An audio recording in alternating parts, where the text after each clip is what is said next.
that reinstate is not available to them.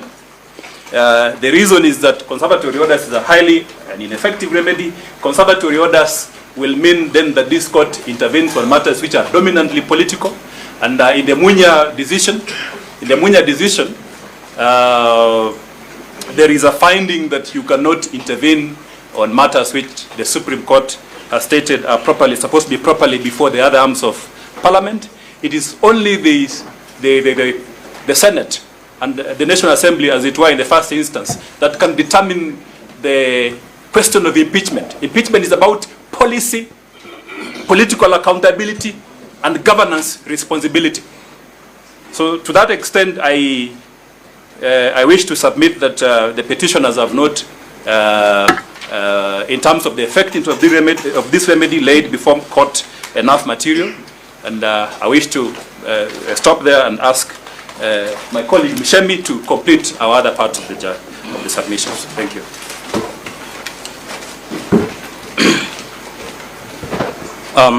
My lords and my lady, my name is Michael Mushemi, appearing for the 9th respondent. On our part, we rely on 2 affidavits, one sworn on the 22nd of October, a supplementary affidavit sworn on the 27th of October, and submissions and list of authorities dated 27th of October. My lords and my lady, permit me to address you on 2 critical issues.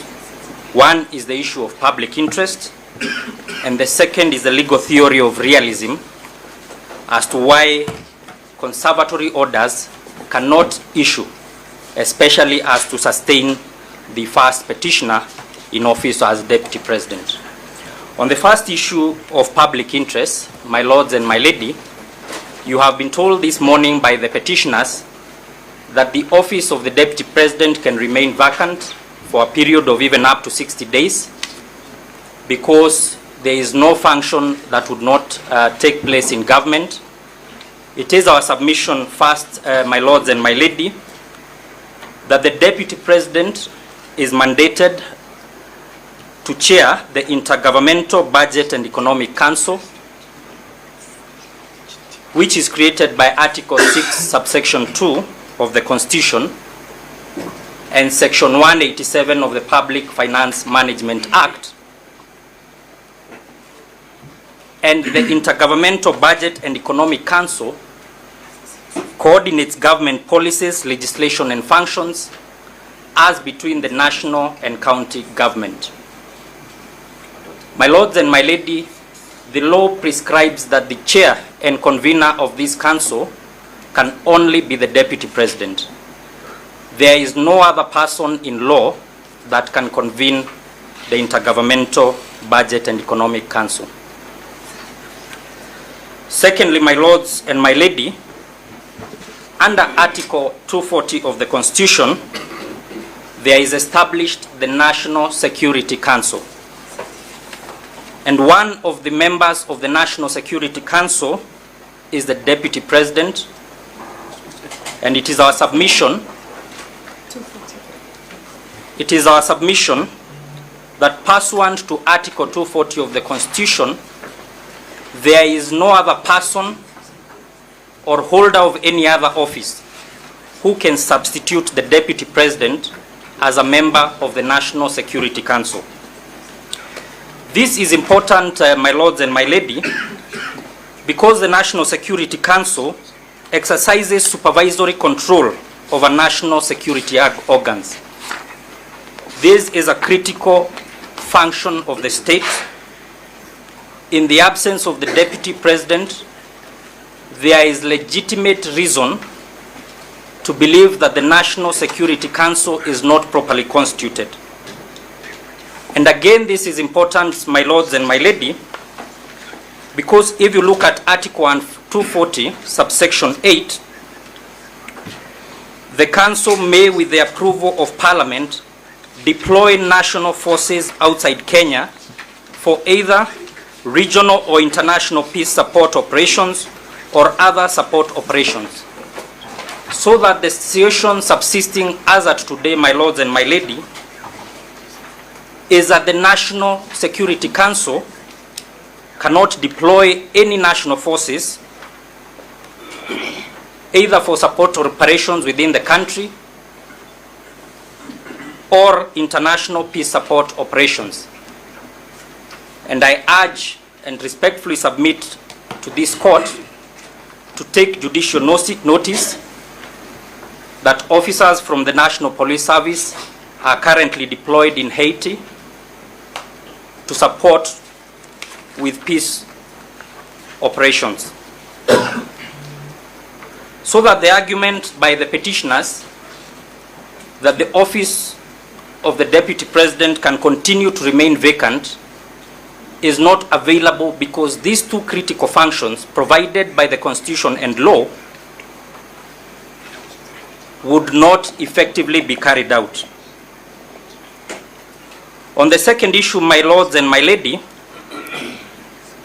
I invite you to look at Article 3 and Article 4 of the Constitution, and particularly Article 4, subsection 2, which states that the Republic of Kenya shall be a multi-party democratic state founded on the national values and principles of governance referred to in Article 10. The words used in this section are shall, which is mandatory, and the first petitioner avers in his supplementary affidavit, and I wish to draw your attention to his supplementary affidavit in paragraph 17. That is a supplementary affidavit dated the 27th of October 2024.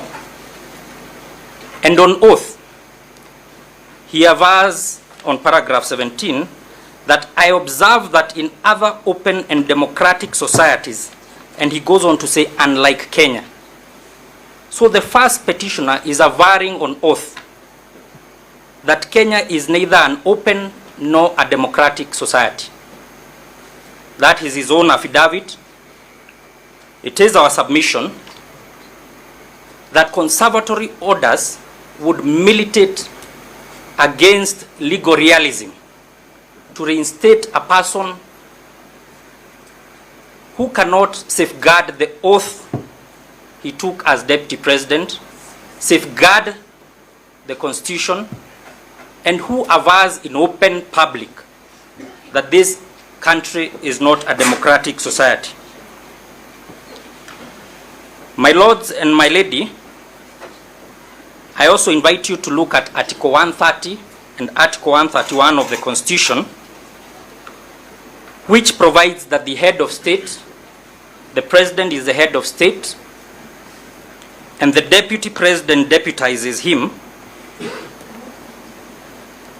And in the authority of the President as provided in Article 131, particularly subsection 2C and D, is to promote and enhance the unity of the nation and to promote respect for the diversity of the people and communities of Kenya. It is our humble submission that any grant of conservatory orders that would sustain the first petitioner in the office of Deputy President would be a violation of this article. It would also be a violation of Article 147, which provides that the Deputy President is the principal assistant to the President and shall deputize the President in execution of his functions. And why this is important is because in the supplementary affidavit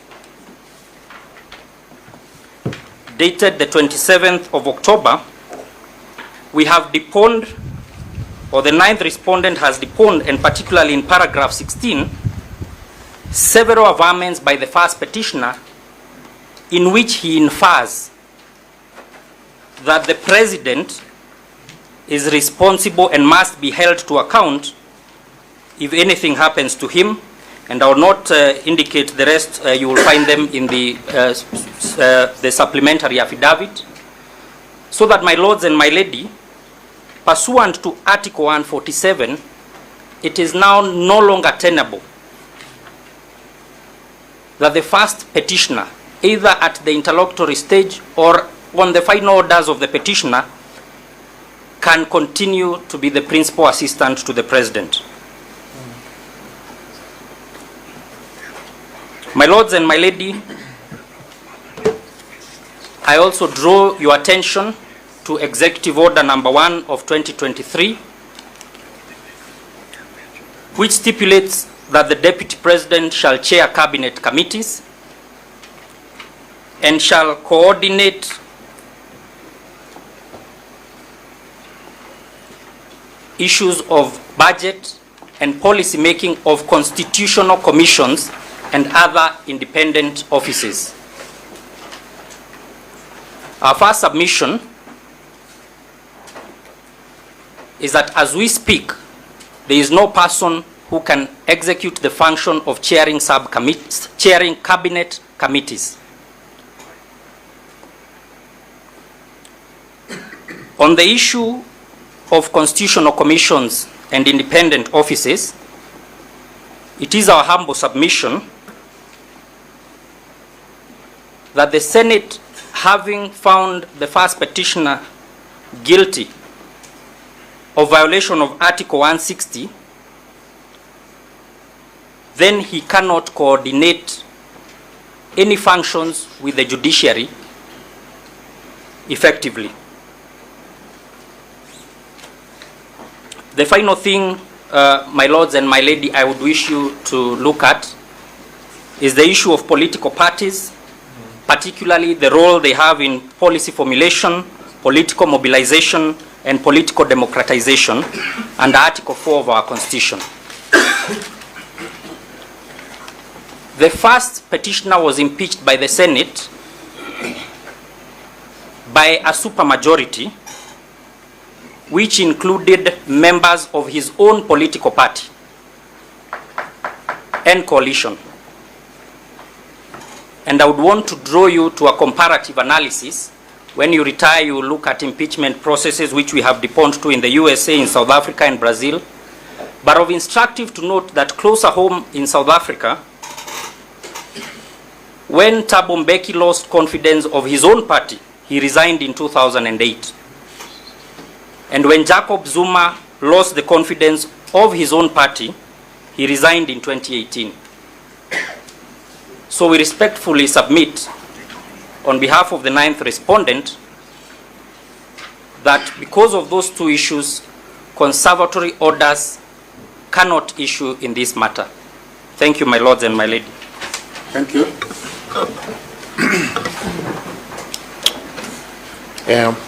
Thank you very much, my lords and my lady. I want to take 2-3 minutes to delve into the reasons why we support the applications to set aside the conservatory orders, and pray that the applications for those conservatory orders be dismissed. My name is George Murugara, appearing with the team for the National Assembly of Kenya. I begin by drawing your attention to the provisions of Article 118 of the Constitution, which actually deals with the public participation, which has been debated on and argued on in the House. And what I wish to draw the attention of the court to is sub-article 1, paragraph B, where Parliament is mandated to facilitate public participation and involvement in the legislative and other business of Parliament and its committees. What I wish to point out here is that not all business of the National Assembly or of Parliament has to undergo a public participation, because not all legislative duties nor other business actually does go through public participation.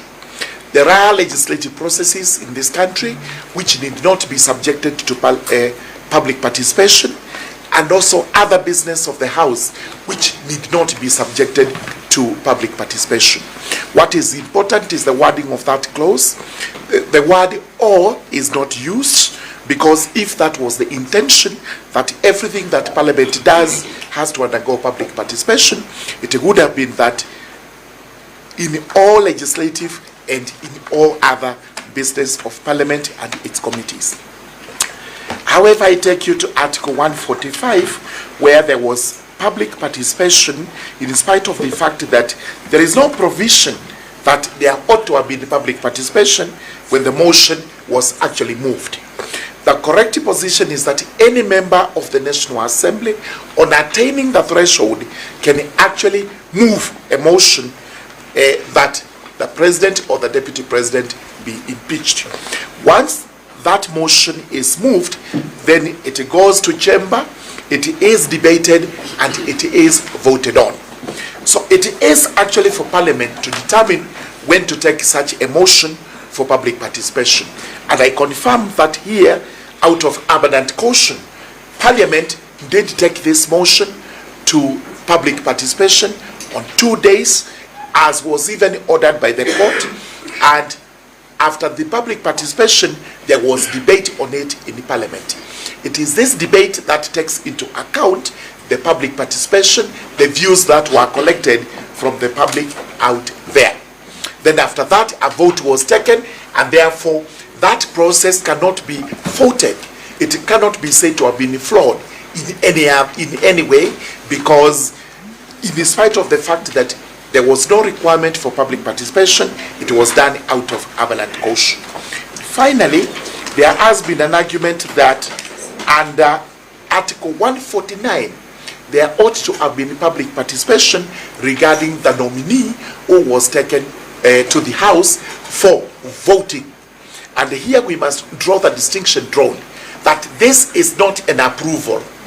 Approval on appointments comes under different articles of the Constitution.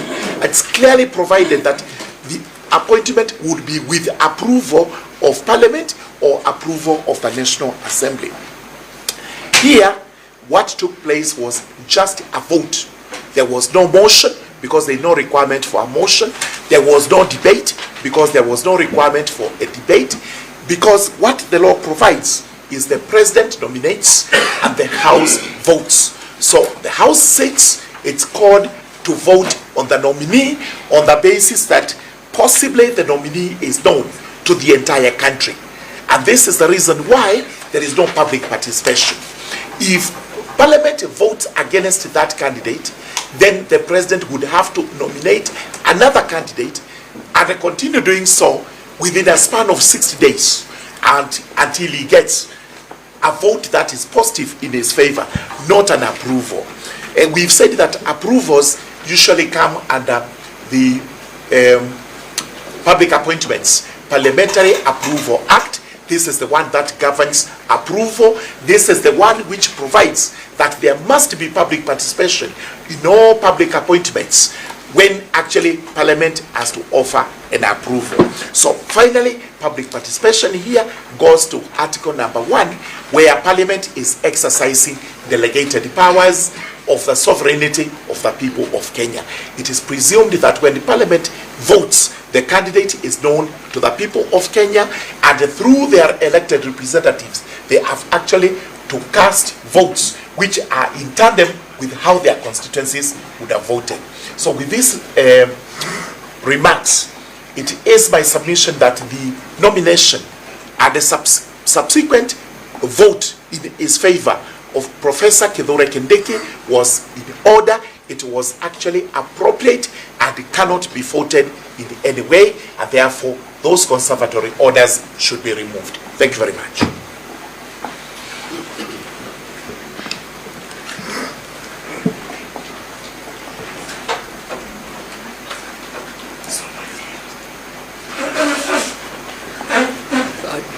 Distinguished members of the bench, Mahat Somane.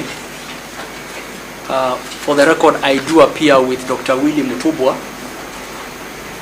and Mr. Hassan Noura for the IEBC. They are all here. Dr. Willie Mutubwa and Mr. Hassan Noura. We are the 16th respondent. We are not with the other respondents. We are the IEBC. We are on our own, and to clarify matters to the court. Distinguished members of the bench, just for the record, we hope that you are not sharing the minutes, these 5 minutes.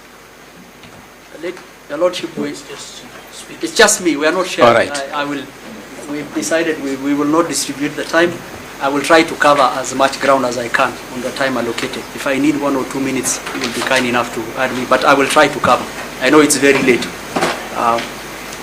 Just for the record, we rely on the replying affidavit sworn on the 25th of October 2024 by Hussein Marjan Hussein, who is the CEO of the Commission. We rely on the written submissions dated 27th of October 2024 in response to the various petitions and the applications. We rely also on the written submissions dated 27th October 2024 with regard to the application for conservatory orders, as well as the bundles of the authorities. They are on record, Your Lordship, and we have filed and served the same. Your Lordship, on preliminary issues, it's good I came last because it was a learning experience for me, but also for preliminary issues. To the extent that a lot of the petitioners and even some aspect of the respondent dwelt on merit review of the petition, when this is an application for conservatory orders, those submissions should be disregarded by the court. That's the first one. The second aspect, even though the decision or the petitioners is an application for their rights in personam, the fact that the IEBC is here and this is a public interest matter, your decision will be a decision in rem. So the IEBC will be asking that you clarify for it the applicable principle and guide it on first principles. The third one, and which is very important, is it seems that there's a general agreement that the law that will apply, and this is the only thing that all the lawyers agreed on, is Munya. Peter Gatirao Munya is the standard for conservatory orders.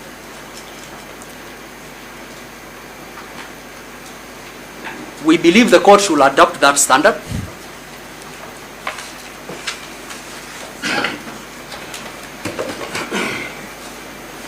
I will not dwell much on the prima facie case, but I will dwell a little bit on the negatory aspect as it relates to my client. My client has been bundled up into these proceedings to establish the application for conservatory orders on 2 grounds. And this is important for the court to note this, on 2 grounds. The first one, the petitioners say that the IEBC has a constitutional role in filling a vacancy in the office of Deputy President under Article 149 of the Constitution. And this is important. The second aspect, they say that even though they have a role,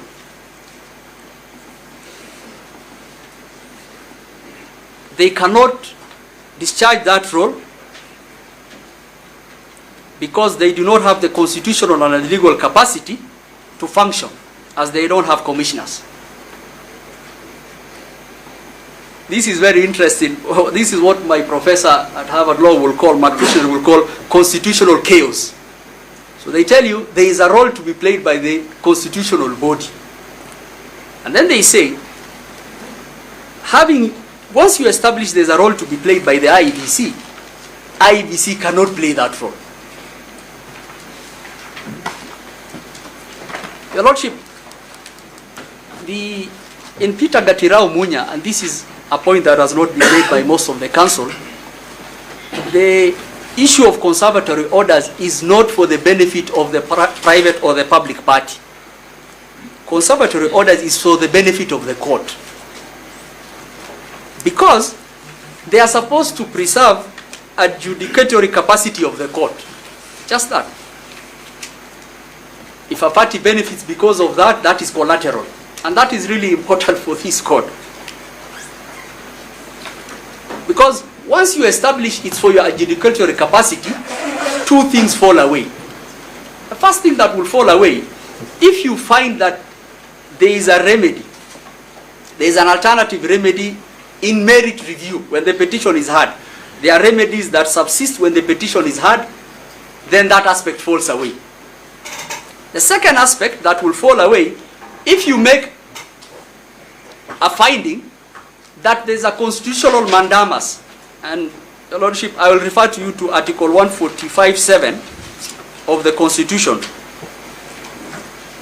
If you make a finding that there's a constitutional mandamus, injunction, edict, direction to the court, then you have to stop there. And Article 145(7) is in such mandatory terms that there is no other way that this court can interpret. X, the president shall cease to hold office. Constitutional injunction, mandamus. So if those two findings are made, then there is no way the petitioners can establish the negatory aspect. As it relates to the two issues, the gravamen of dispute, the position of the IEBC is that the IEBC does not play any role as it relates to vacancy through impeachment under Articles 99 and 137 of the Constitution. There is no constitutional role for the IEBC. There is no statutory role for the IEBC, and I'll come to that because we spent quite a bit of time, just like the predicament the court is in, whether it should intervene under 165, we also had that predicament. Is there a role for the IEBC?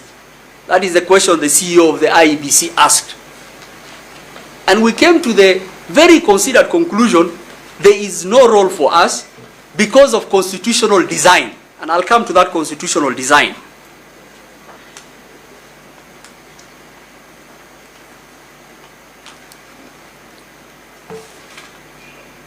Unlike the court, the IEBC has been involved in a lot of litigation against itself. And there is directions from the Supreme Court of the Republic on what IEBC can do and what IEBC cannot do. I want to refer the court to paragraph 13 of our submissions, the BBI case, the Supreme Court one.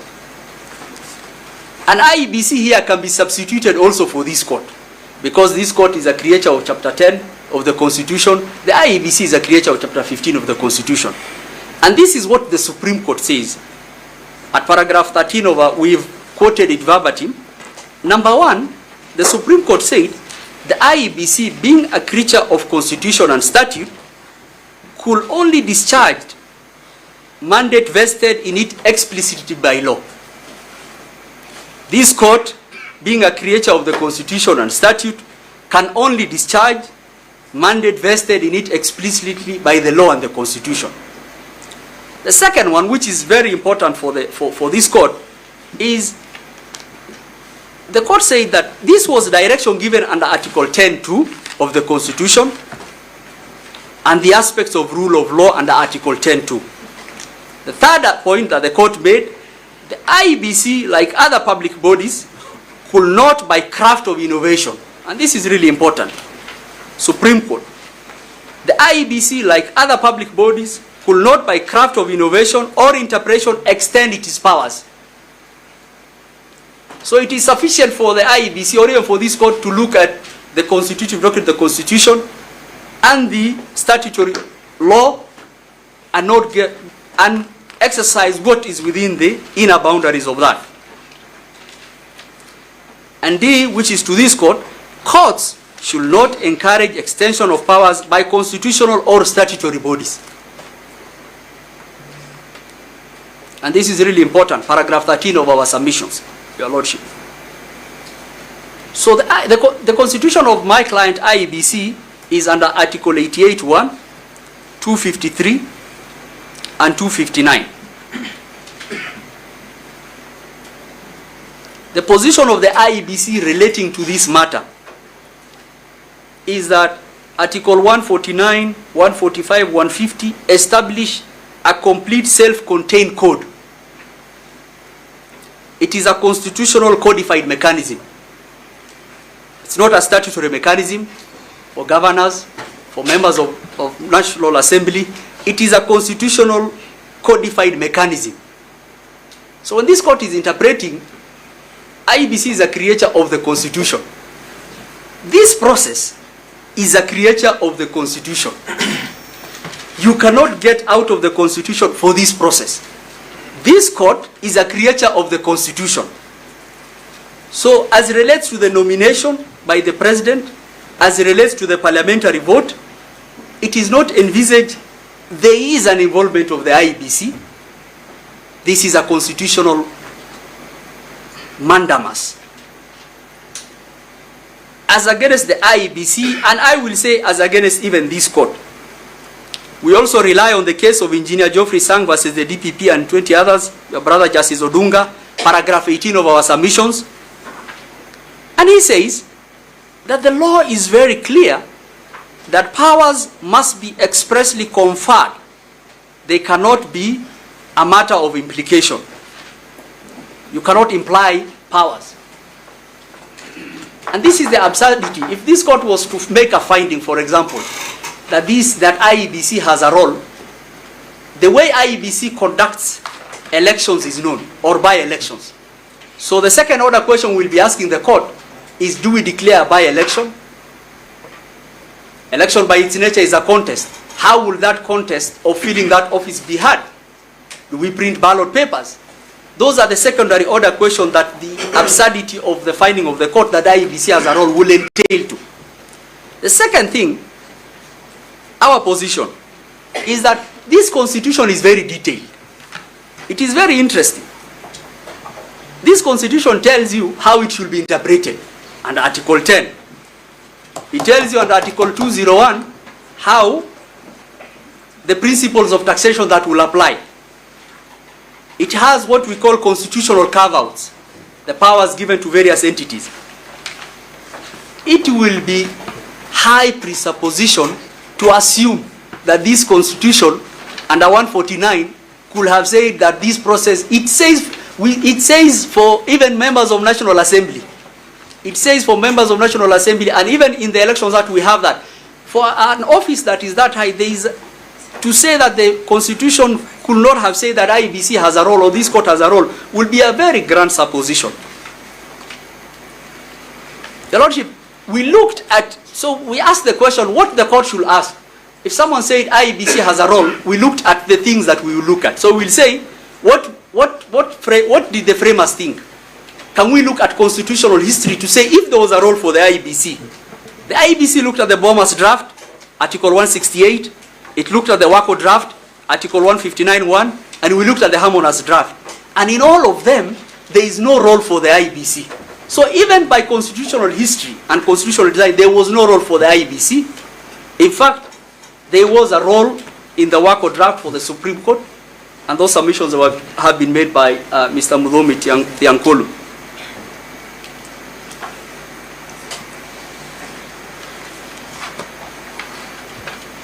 Thank you. Your Lordship, just 1 minute, I'm almost winding up. Your Lordship, for you to, and then there's a second issue, and then the reason why the court should not interfere with this process, especially I would find there's a role for IEBC.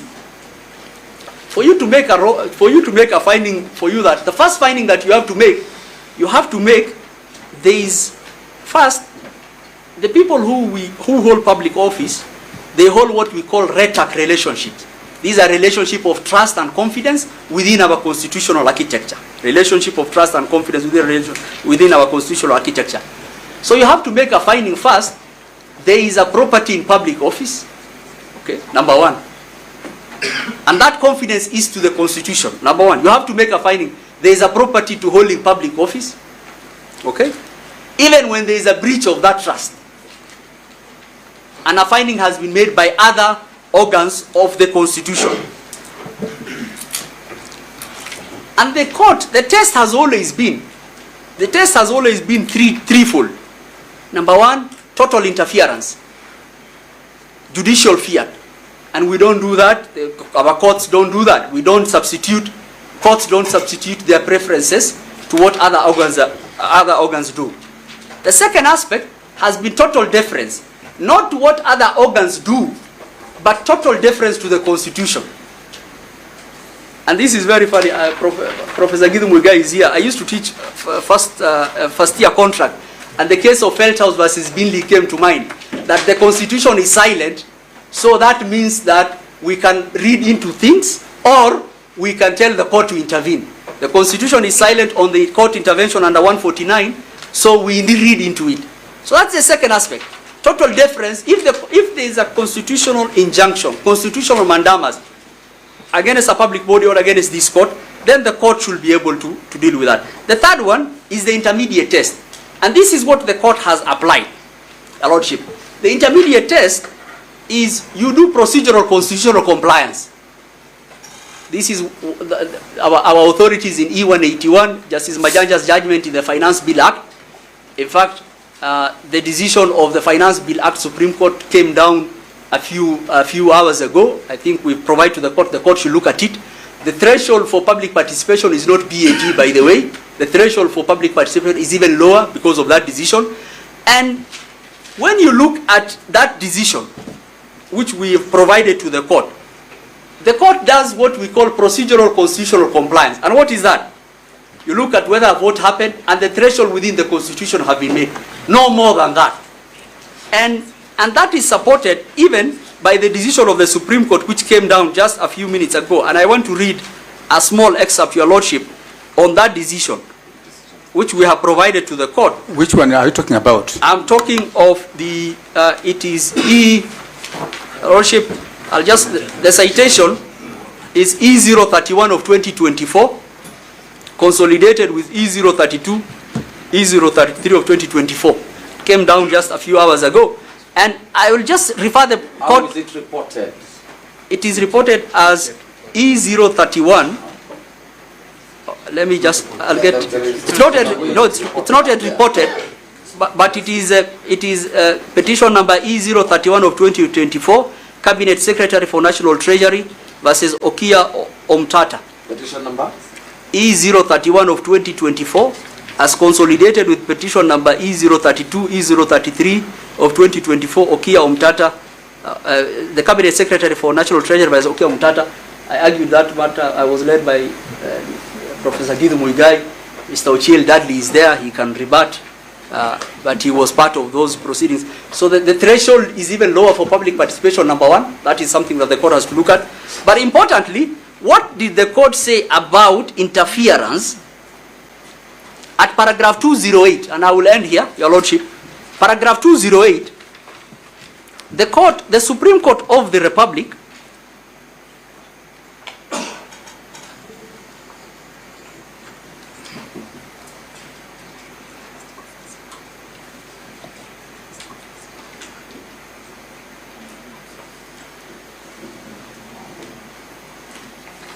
it quoted the case of International Trade Administration Commission versus South Africa, and this is what it said. I'll just read a small excerpt.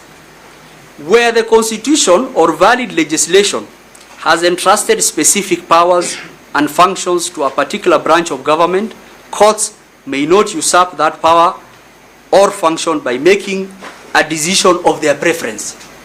I think that is good law for you. It is a direction to you.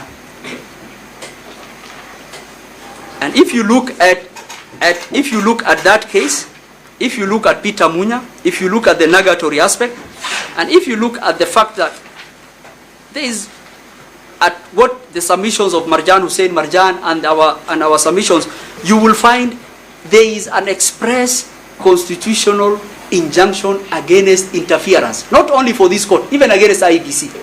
Because if you told me this is an election you are able to clear, then I'll tell you, how am I supposed to conduct this nomination process? And what are the constitutional orders flowing from that?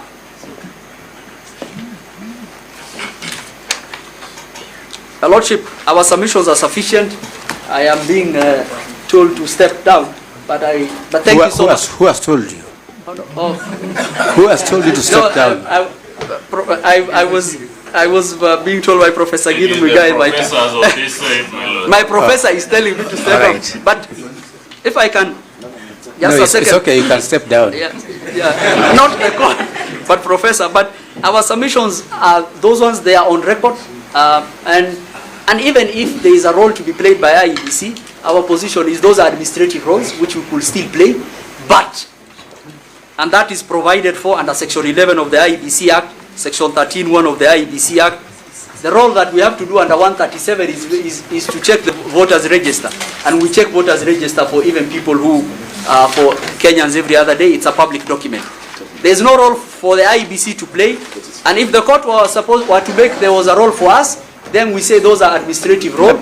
But the court should not find a role for us. Please supply authority you have quoted of E031 to E033 of 2024. I will, it is hot off the press. I will submit it just now. Submit to our assistance. I will, Your Lordship. I will. Thank you so much for this. My Lord, I want to apologize if I appeared to take judicial discretion from you. It was intended to keep my promise to you that we will be brief. We now get to know that every side has a prefect, and at this side, the prefect is Professor Gitu. My Lord,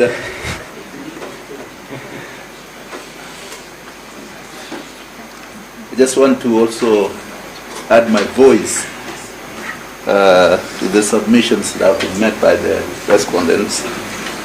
And they should go on record of that. My name is Shara Mose, the Solicitor General for the Attorney General, together with Professor Gitu Muigai and Charles Mutinda and the rest of the team. Yes, my Lord, to say one or two things so that we wrap up submissions from our end. My Lord, it is not any contestation that under Article 145(7) of the Constitution, a final decision of impeachment was made. It is not in doubt, and that has not been controverted by either side. No, we have. That is what we are challenging. A final order, at least, my Lord, was made. Secondly, my Lord, it is also not in contestation that a vacancy has arisen or arose in the office of the Deputy President.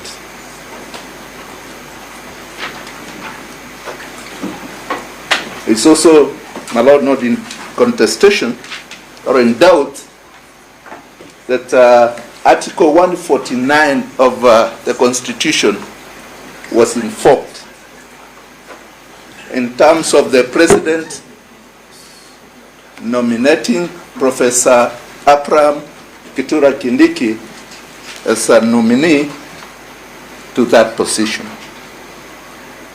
and that Parliament voted on the same.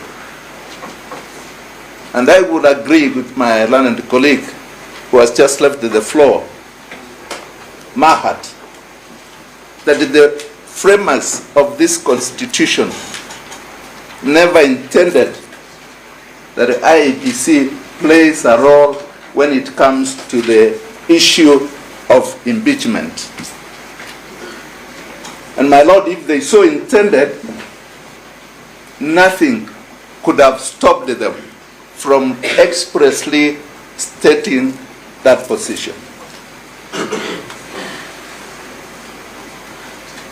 And therefore, my Lord, I am submitting the interim orders that were granted and are in place cannot cure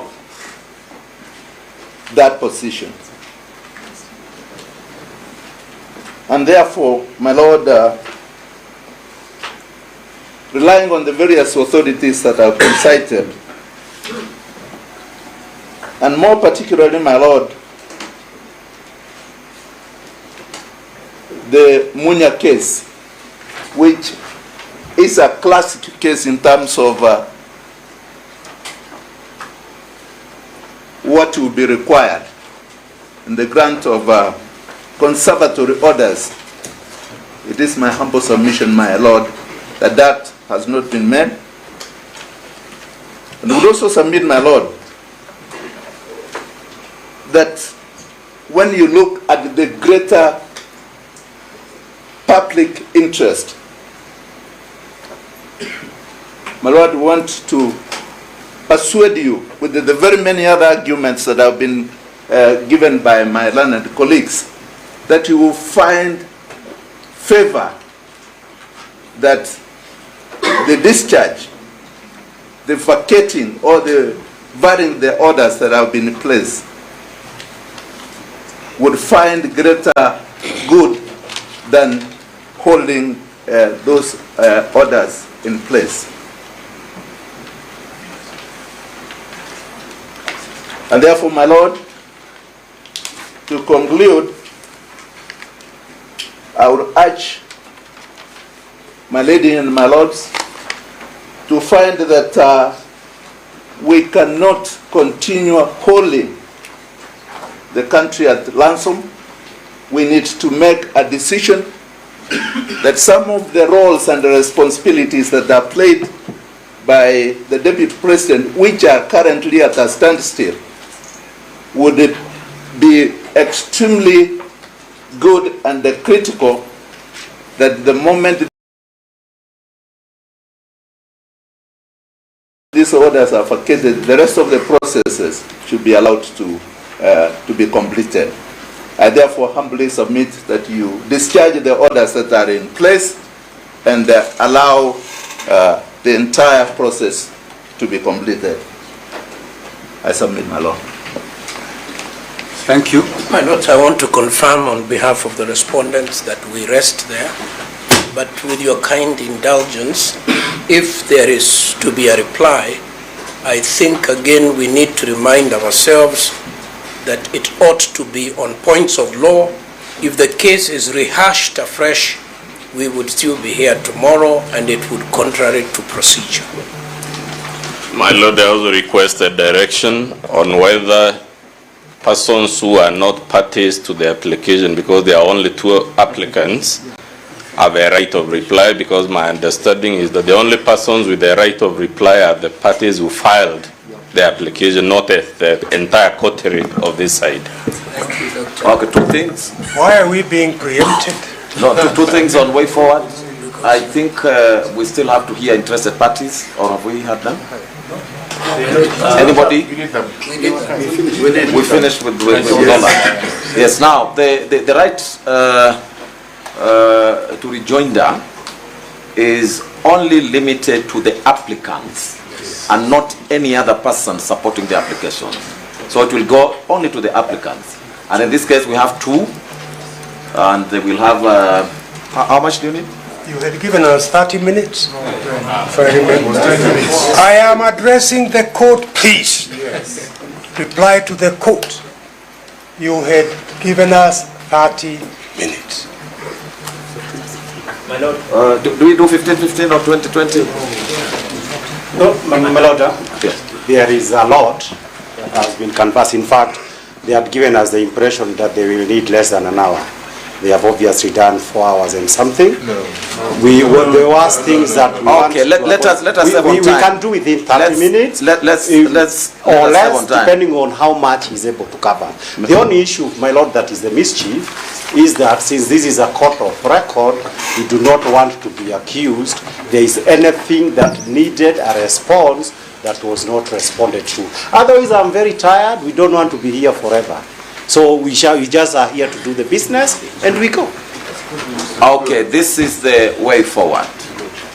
We will give the respondents the time they need. 30 minutes each. Not the respondent, but the applicant. 30. Let's go. My Lord, may I please the court? Yes, on what issue? On the same issue, because I've been standing and I didn't catch your eye. Still on the issue of the right to reply. My lords, you might remember that I am, first of all, I am one of the unrepresented petitioners in petition 11. And for the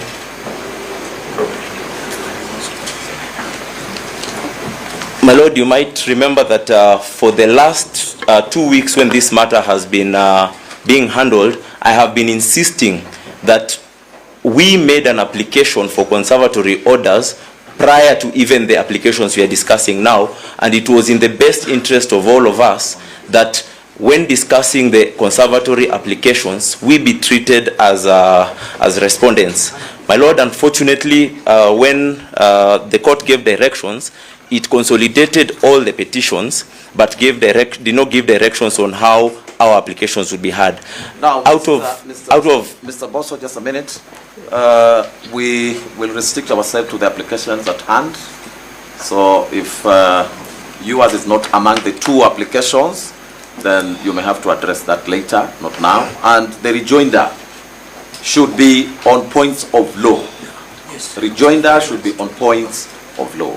My Lord, I stand guided, but I'd still wish to point out that there are very specific issues that I raised that were not raised by the other applicants, and which the other side has responded to, and would leave the issues unresponded to altogether. You can pass those submissions to their counsel appearing for the other applicants. But before our counsel proceeds, I am Mwangi Munga, counsel for the 43rd petitioner, Mr. Moraro Moke, and we also had an application which we believe we have a right to rejoinder, a brief rejoinder. And it was one of the applications that was canvassed. So we also have a brief right to rejoinder. We'll only take 5 minutes. My Lords, Morara appeared in person and argued his own case. And I am his counsel. It is not possible. We appear together with him in this matter. Let us give directions, and we will proceed with these directions which my Lord Judge Mrema is going to give. There must be order in every proceeding. Who is starting? Is it Mr. Yes, proceed. My Lord, my name is Ochiel Dudley, and it's a great privilege and honor for me to appear before you and to make the Deputy President's rejoinder. Ochiel Dudley is my name. My Lord, allow me to begin with where my very good friend Mr. Somane stopped. I think he intended to cite to you paragraphs 209 and 210 of the Supreme Court decision. He stopped at 208. I believe that was a mistake. Because if you look at paragraph 209, this is what the Supreme Court has said this afternoon, that the framers of the Constitution made it possible for litigants, like our client, the Deputy President, without exception, to approach the courts for redress of fundamental rights and on issues concerning interpretation of the Constitution to determine whether any law or anything said to be done under the authority of the Constitution is constitutional. Paragraph 210, Supreme Court, this afternoon, the court says that this constitutional inquiry, the inquiry you're involved in, extends, the court, while conducting this inquiry, should bear in mind the unlimited reliefs contemplated under Article 23. Well, that's sufficient to clear any doubts about your jurisdiction and to clear any doubts about your power to give conservatory orders. If there are any doubt, the court should now feel comfortable. My Lord, during the break, I inquired from my learned friend, Mr. Thiankolu, a very good friend of mine, and I asked him, Dr. Thiankolu, who is the governor of Meru County? He told me, Kawira Mwangaza. Then I asked him, by what authority? Is he still submitting on points of law, my lord? You want to hear? When I asked him, by what authority, he told me, by a conservatory order. And so, my lord, this court can give conservatory orders against impeachment. The conservatory order we are speaking about, the one I was speaking to my colleague about, was given by this court not so far ago, on the 21st of August 2024, in petition E429 of 2024. Let me come to the other case, the Kisii governor's case. My Lord Justice Ogola, you are familiar with that case. You're not a stranger to it. Because at some point you gave directions indicating that you would not interfere with the conservatory orders in place, and that that matter would come before Justice Okwany, which is a decision my learned friend, another good friend, Mr. Nyamodi, spent a lot of time on. My Lord, that case is different from this one on the issue of delay. Under Section 32D of the County Government Act, a vacancy in the office of Deputy Governor must be filled in 14 days. What did Purity Mora Kirera do? She filed her petition on 1st of April 2024. The Senate impeached Dr. Robert Monda on 14th of March 2024. So she was coming to court outside the 14 days. My Lord, in this case, we have 74 days under the Constitution, Article 149(1). Those 74 days have history in the constitutional text. My Lord, if you look at page 233 of the CKRC final report, you find Kenyans speaking about, my Lord, the need to allow the transitional processes to be disputed. My Lord, the Constitution gives a lot of 14-day timelines, but in this case, it gives 74 days. And we submit that the purpose of that is to allow aggrieved parties to come before the court like we have. And so, my Lord, on the issue of delay, which is a distinguishing fact, which is why the court did not give Kirera conservatory orders, but gave Mwangaza conservatory orders, is that the 14-day period had expired when the petitioner went to court. My Lord, allow me to concur fully with two things that my learned friends, Mr. Nyamodi and my good friend, Mr. Somani, said, that conservatory orders are really for the court, because the court has a duty under Article 23 to fashion appropriate reliefs. Conservatory orders, as they said, help the court to preserve a matter.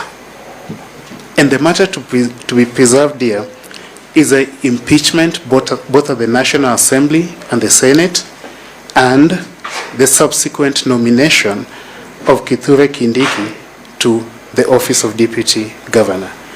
And again, unlike Mora, he is yet to take oath here. So the subject matter before the court is still live, and you can and need to preserve it. Lord, on the nature of conservatory orders, I agree fully with the submissions of the Attorney General. The case they cite, TSS spinning, helps the petitioner more than it helps the respondent. Because in TSS spinning, the court says that conservatory orders, as tools for preservation of the subject matter, hold the subject matter in situ. They maintain the situation of the subject matter before the mischief crept in. The mischief crept in here when Mwengi Mutuse filed his motion. So the conservatory order preserves that state of affairs. It takes us to the point before the mischief crept in. More mischief will creep in if, despite this litigation, Kithure Kindiki is sworn into office. My Lord, other cases we agree with, cited by the National Assembly's Kitale Industries, helps the DP on the point that conservatory orders are tools for preservation of a particular state of affairs. The particular state of affairs, which so far you've preserved, is that our client is a Deputy President of the Republic of Kenya. We ask you to sustain this conservatory orders. My Lord, County Assembly of Embu, argued by the Supreme Court, is distinguishable. In that case, the Attorney General told the Supreme Court that if a vacancy occurs mid-term in the office of Deputy Governor, then that vacancy would remain to the end of the term. The vacancy, paragraph 28, County Assembly of Embu. The Attorney General told the Supreme Court to remain to the end of the term. It would remain unfilled. That time, we had not yet amended Section 32, capital D of the County Governments Act. It was amended in reaction to this Supreme Court case. And so the Supreme Court, to that suggestion by the Attorney General, says that no, we cannot have an indefinite vacancy in such a vital office. That case is distinguishable. I reiterate that the timeline we have here is 74 days. We're yet to eat into a quarter of those days, my Lord. And from the posture taken by this court, it's possible to hear this case and conclude it within those 74 days. My Lord, this petition, within those 74 days, all the three chains of Kenyans court, when required, have risen to the occasion. BBI did not last the 3-5 years my friend Mr. Tiankolu spoke about. It lasted a matter of months. And so it's possible for this court to hold things in place and to expedite the main petition. My Lord, unless that happens, my becoming friend, Professor Githu Migai, spoke about the dissipation of the subject matter. He said this has already dissipated. My friend, Prof. Rejoinder, said, likened it to a death which has already occurred, and so there's no coming back from it. The Senate, in their submission, suggests damages. The petitioner has not pleaded for damages. In short, my Lord, if at this stage the respondents can tell you that the court cannot craft remedies, Dr. Tiankolu bases his preliminary objection on that point. He says that you should not touch this dispute because you would not be able to craft any remedies after hearing the case. My Lord, if at this stage, before you hear the case on the merits, you can be told that, what would happen when, without conservatory orders, you hear the case and the petitioners succeed? My Lord, as I move to conclude, the Attorney General urges you to find, on the basis of the vacancies in the IEBC, that there's public interest in allowing the process to conclude. My Lord, there is an authority, a court order by this court in proceedings to which the Attorney General was party. The Attorney General, in January of this year, 26th of January 2024, in the Banisa case, the Abdullahi versus Attorney General, was directed to reconstitute the IEBC. He has not done that. Today, the Attorney General stands before you and tells you that on account of his delict, on account of his and his client's contempt of court, you should exercise your equitable discretionary remedy of conservatory orders in his and his client's favor. My Lord, a party cannot benefit from their own wrongdoing. That fact of vacancy in the IEBC against an order of this court should not be evaluated in favor of the Attorney General and to the disfavor of the petitioners. Mr. Dudley. My Lord. Are there any pending litigation on the IEBC constitution? There are, yes, my Lord, but this order has not been stayed. It has not been appealed. That's okay. Yes, my Lord. My Lord, there's a case that we did with my good friend Mr. Adrian Kamodo. It's called Itumbi versus Law Society of Kenya, where Justice Ongudi gave directions and orders to maintain the status quo pending the determination of the matter in court. Itumbi, through my good friend Adrian Kamodo Njenga, went to the Court of Appeal. The Court of Appeal, my Lord, affirming those orders, found that it was an act of mischief to ask the Court of Appeal to vacate conservatory orders meant to preserve the status quo pending the hearing of the matter in court. We submit that the application to vacate made before you is an act of mischief. There's another case, my Lord, on this issue of vacating conservatory orders. This case was argued by my good friend Mr. Nyamodi when he was still on the good side of things. And Professor Githu Migai was also in it. Those days, Nyamodi was a good guy. He had not joined the bad company of Mr. Gumbo, who is my friend. My Lord, this is what the Court of Appeal said. The Court of Appeal said that... Lord, he must be a bad guy if Gumbo is banned and is his friend. The Court of Appeal said, my Lord, that when weighty challenges have been placed before a court, and the court has issued conservatory orders, one requires a very strong case to lift those conservatory orders. My Lord, a very strong case has not been made before you to lift the conservatory orders. Instead, a very strong case has been made to sustain and to affirm and to reiterate the conservatory orders. Lord, I close with the issue of public interest. And again, thanks to the doctrine of precedence, you do not have to think too hard on this. In Attorney General versus Matindi, shutting out 50 CISs whose appointment was questioned before the Court of Appeal, my Lord, said that it would be no consolation to tell the Kenyan people that although service has been rendered, although unconstitutional service had been rendered, it's still service. The Court of Appeal said, my Lord, that service in violation of the Constitution is no service. And in a case that Professor Rejoinder argued, the Ong'o case, when I didn't cite that. I am citing it. Well, I am citing it in my reply. In response, although I thought on points of law, you refer to cases that have been cited by the other side. I did not. You can't pick up my case. I didn't argue it. My Lord, if he didn't argue it, he should have argued it. This is a point of law.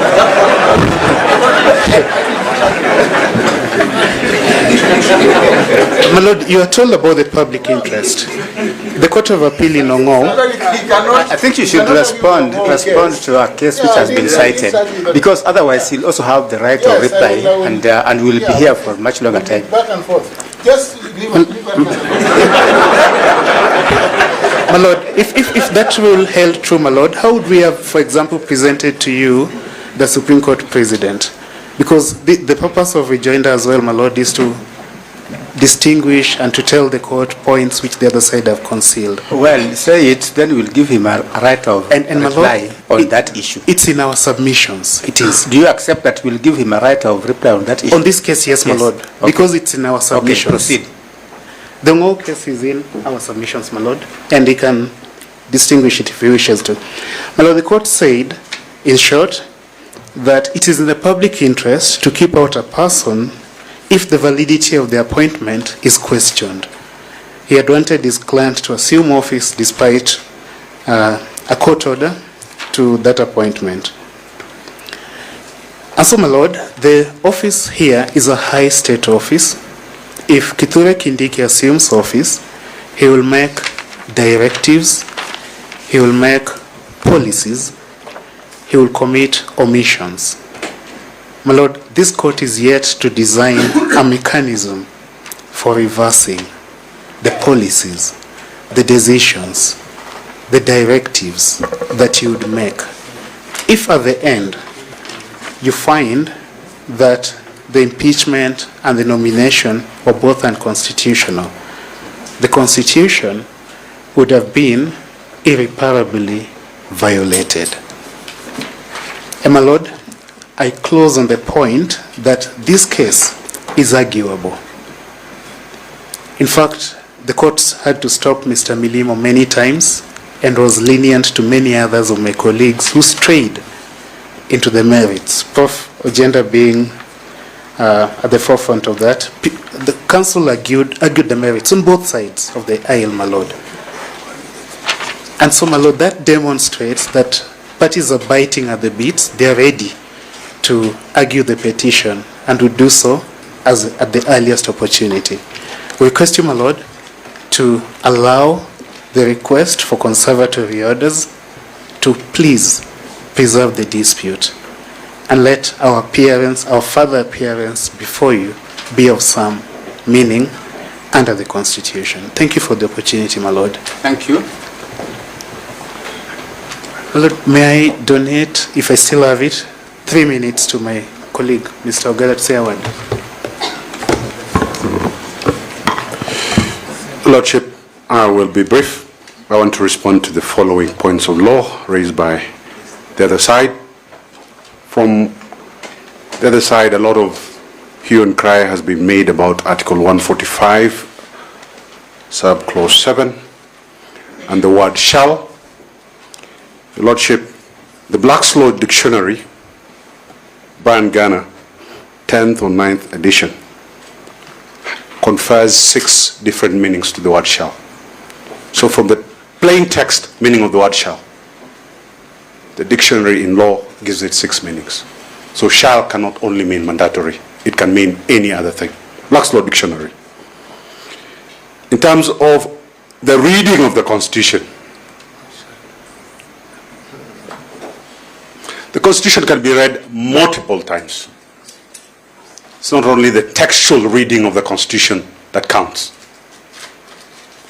If I had time, I would share with my friends that we drink uji once in a while on the other side. There's a book by Professor Philip Chase Bobbitt that canvasses 6 methods of reading the Constitution: textual reading, moral reading, structural reading, doctrinal reading, purposive reading. Purposive reading has been read in our Constitution, Article 259(1). It has about 4 elements. If we go to 259(3), living tree reading, first articulated by the case of Edward versus Sankey, 1930 Canada. What does that mean to this honorable court? There's more coming. So while they were telling us that we are running away from the case, we're telling them, Ngoja, bado mambo, we are ready. And we are going to explore the full depths of this Constitution on the merits. Please conserve the substratum. We are ready to go. The question, another point was raised here, that the President is protected by the Constitution in his role in appointing a prophylactic Deputy President in a nominating capacity, nominative capacity. The Constitution in that manner is deemed as a constitutive charter. It creates institutions. The Constitution, going by the violations that have been raised on this side, touching on constitutional rights, plays a protective capacity. So this court will, on the merits, be asked to balance those 2 shades of the Constitution. The Constitution as a constitutive charter, the Constitution as a protective charter. We will discuss that on the merit. My good friend, Senator Professor Tom Ojenda, expert orders need to be lifted for the reasons he raised. They have not answered to you, to your satisfaction, and we attached a case in our submissions. There's a decision of the Ghanaian Supreme Court, Barclays Bank, in our submissions. The test for overturning a decision made ex parte, they have not satisfied you as to why the decisions of Justice Mwongo in Kerugoya should be overturned. The issue here is broader than mere compensation by way of sums of money to an individual. The broader question here is the Constitution and how offices of the Constitution are occupied.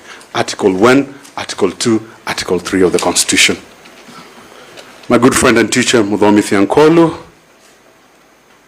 that there is an absence of a specific textual authorization for judicial involvement in the court. Again, we refer to the various methods of reading the Constitution, so that if we go by their own arguments, and I had my good friend Mr. Somane talk of reading in, there's a remedy available to this court under Article 23. Reading in can be read into statute or any other constitutional methods here we can use that as a remedy. So the absence of express textual bar in the Constitution does not preclude this court from reading the Constitution in any other way. Several documents are cited here, the Bomas draft, the Kilifi draft. What was missing from all that discussion is the commentary from individual delegates. Because if we were to look at the travaux, the preparatory documents, where are the comments from the delegates? Where is the report on for the committee of experts? And in any case, the Constitution 2010 enjoys its imprimatur, its force in law, by the seal of approval it was given by the citizens through a referendum in August 2010. And any law interpreted and read into the Constitution post the promulgation, that becomes law. These courts have been laboring to do that for some time. Finally, Mr. Milimo, the Senate sits in a quasi-judicial capacity. Yes, if the Senate sits in a quasi-judicial capacity, Article 47 kicks in. This court has to exercise judicial review. Madison versus Marbury, 1803. It is inherently the province of the judicial branch to say what the law is. I submit. Thank you. My Lord, for purposes of the second application, Mr. Ndegwa will, in about 5 minutes, will make some 2 points, then I will proceed with the remainder. Thank you very kindly, my lords, my lady. Permit me just to indicate what Professor Githu Muigai Senior Counsel indicated, that the Senate is a chamber or is a political chamber. There can never be something that is far from the truth, because in the case of Governor Wambora, that is civil appeal number 21 of 2014, the Court of Appeal had the opportunity of evaluating that preposition, and it came to a conclusion that when the Senate is seized of a matter of impeachment, it's not just a political chamber, but it converts itself into a quasi-judicial process.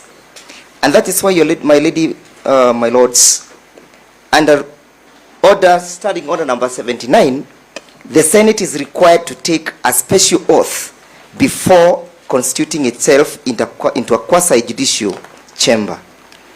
On the question, one issue of about justiciability of the process, it's our humble submissions, my ladies, my lords, that was ousted by the enactment of Article 3, Article 1, Article 10, 27, 25, 50, 165, and 159 of the Constitution. When the people of the Republic of Kenya enacted Article 3, it bestowed upon all state organs, any individual, to protect the Constitution. And therefore, there is nothing that is far from the reach of this court, insofar as the protection of the Constitution and Article 3 is in issue, insofar as the upholding of the doctrine of sovereignty is in issue, insofar as the application of Article 10, the principles of and the values of governance are concerned, and most importantly, the rule of law. How can it be that justiciability can be pleaded as a defense, yet the court is being told to uphold the rule of law, good governance, democracy, and the participation of the people? How can it be that this can be a defense when Article 165, 3D, calls upon this court to interrogate whether anything said to be done has been done in accordance to the Constitution? Was the impeachment of the Deputy President not done within the Constitution? Was it not sanctioned by the Constitution? How then can it be from the reach of this court? How then can it be a defense when Article 27 creates a doctrine of equality before the law? How can it be argued in that respect? Allow me to address what Professor Rejoinder addressed. The question of the two-tier trial. Yes, it was a two-tier trial, but was the Deputy President granted an opportunity to be heard? My Lord, my ladies, look at Article 1 and Article 94 of the Constitution. as read together. Article 94 provides for the creates parliament and provides that it's a representation of the people. How can it be a representation of the people and you lock them out when it comes to their participation on a question of the impeachment of the deputy president? How can it be that parliament can be immune from the application of Article 1 and usurp the people's power when the people are supposed to directly participate in giving their views under Article 118 of the Constitution? My ladies, my lords, you are invited to look at the trial at the Senate, and you are told that it was time-bound. My ladies, my lords, it's a misconception and misreading of the Constitution under Article 145. My ladies and my lords, the only time Senate was limited was when or if it constituted itself into a special committee. If what transpired in the Senate was a matter that was under Article 145, Clause 6, then we could say that the 10 days period mattered. But it is important for us and imperative for us, my ladies, my lords, to note that when the Senate sat to hear the impeachment of the deputy president, it is sat as a plenary of the House. And as such, the 10 days were not therefore applicable in that circumstances. Number two, my ladies, my lords, you have been told that the deputy president avoided to appear for his defense and that he was represented. But my ladies, my lords, if my good learned friend professor was carried with the truth, he would have drawn your attention to the provisions of the rules of procedure for the removal of the president and deputy president, starting order number 78(9), and you would have drawn your attention to rule number 6. And on that rule number 6, he would have told you that the rule provides that where the president chooses to appear before the Senate, the president shall be required within 3 days of the invitation under sub-rule 4, or rule 4 on the date specified in the invitation to file an answer to the charge with the office of the clerk of the Senate in which the president shall set out. He would have told you the mode of appearance. 1, the president's response to the particulars of the allegations. Number B, how the president, and in this case the deputy president, proposes to appear before the Senate. And that rule has created through mechanisms or through 3 ways in which the deputy president could have appeared. 1, whether in person. 2, by advocate. 3, in person and by advocate. The operative word in our case, my ladies, my lords, is number 3, in person and by way of advocate. The deputy president appeared in person and by advocate.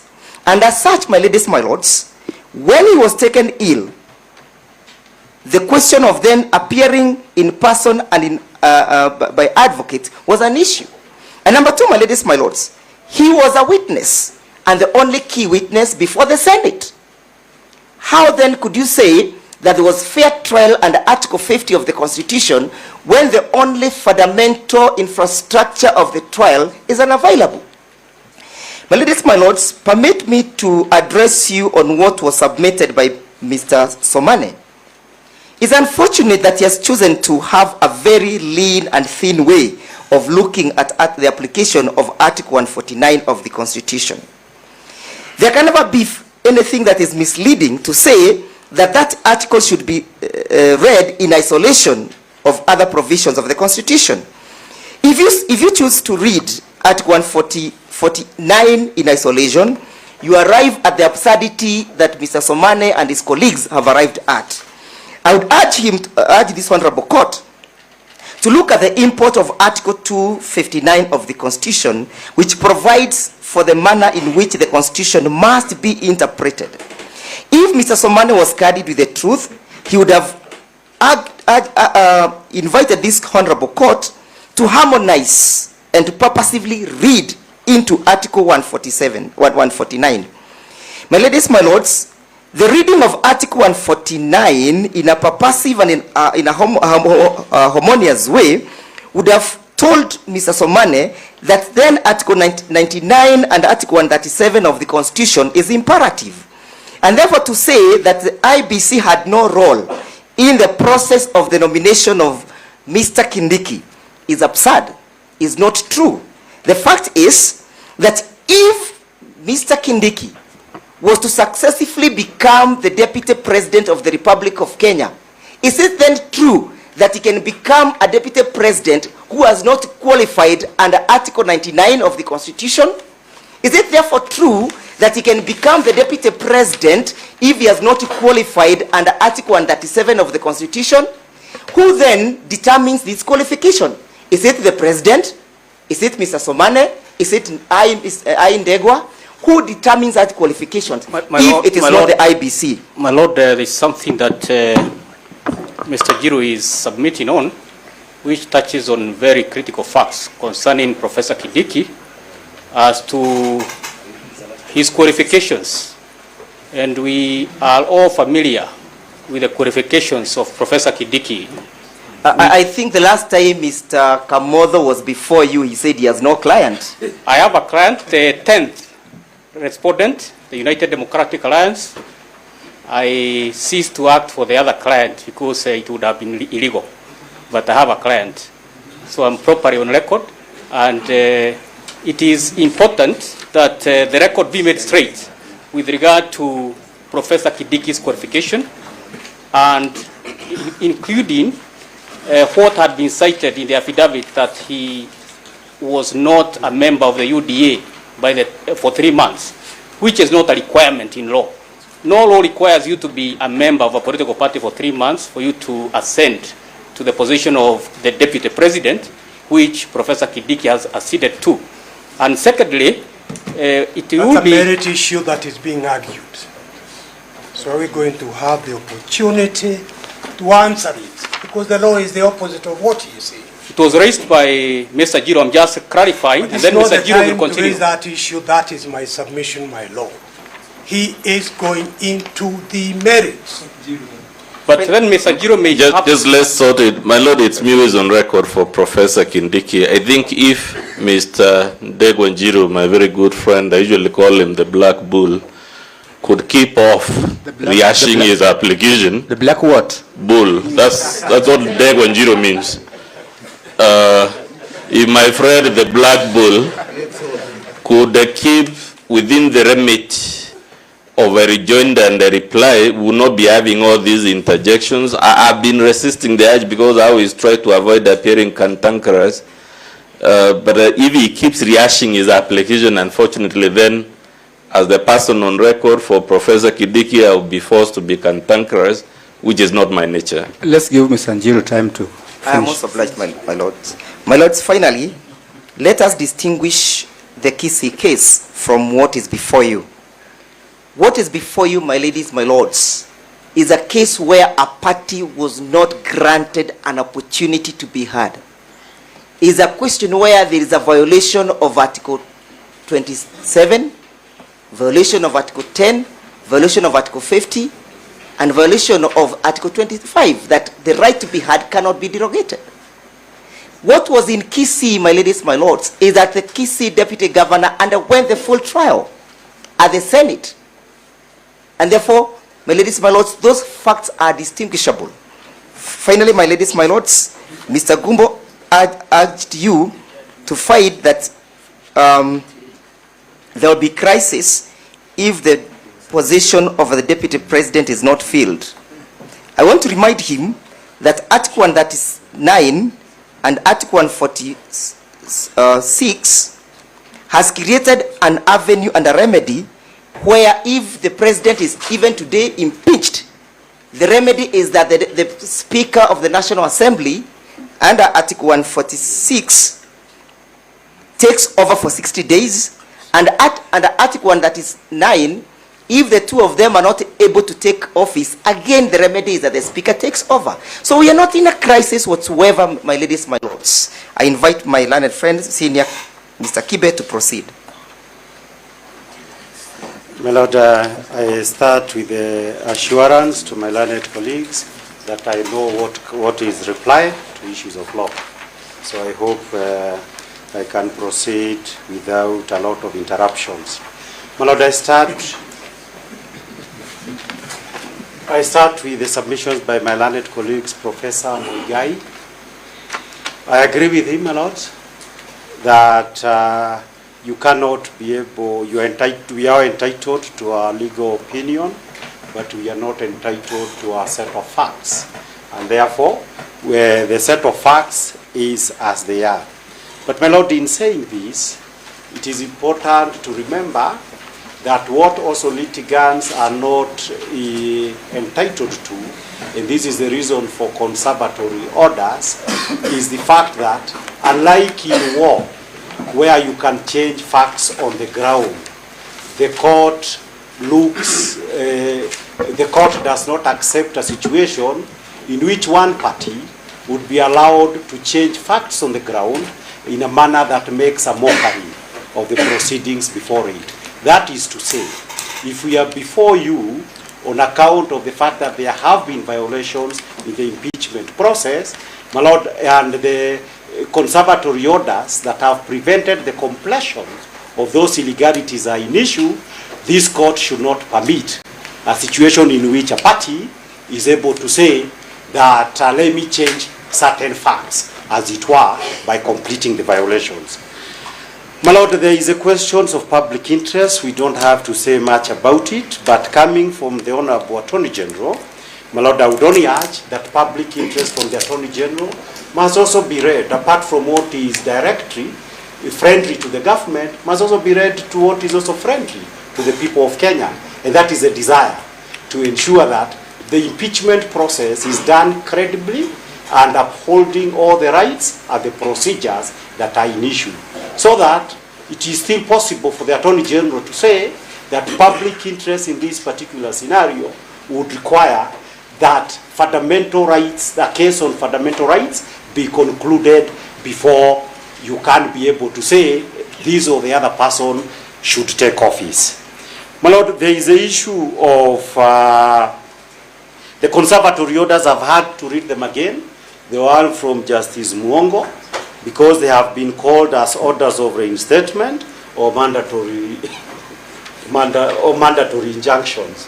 My Lord, I believe and I have a lot of full confidence in the fact that it will not be possible for Judge Muongo to issue mandatory injunction on reinstatement at that level, and as a matter of fact, he did not. The prayers as framed is purely to preserve this matter pending hearing a determination of the petition. So it's a scarecrow argument to say you are seeking reinstatement, you are seeking mandatory injunction. There is no such thing, my Lord. Coming to Professor Rejoinder, he said many things. There are only two that I wish to respond to. One of these is the observation, his reactions to the fact that to the Senate process and about the Deputy President. My Lord, I wish and I hope the court will note the substantial lack of empathy in the circumstances of the Senate about why the DP was not there, what remarks ought to be made and what ought not to be made. Second issue that we wish to make with regard to the issue of Professor Rejoinder is, of course, this issue that he said there is no comeback from impeachment and all this, and we proceed and swear. My Lord, if that were to be the case, then it would mean that impeachment is not the legitimate subject matter of this honorable court. Yet we have had the decisions that they have read themselves from the Supreme Court on the issues of impeachment. My Lord, Mr.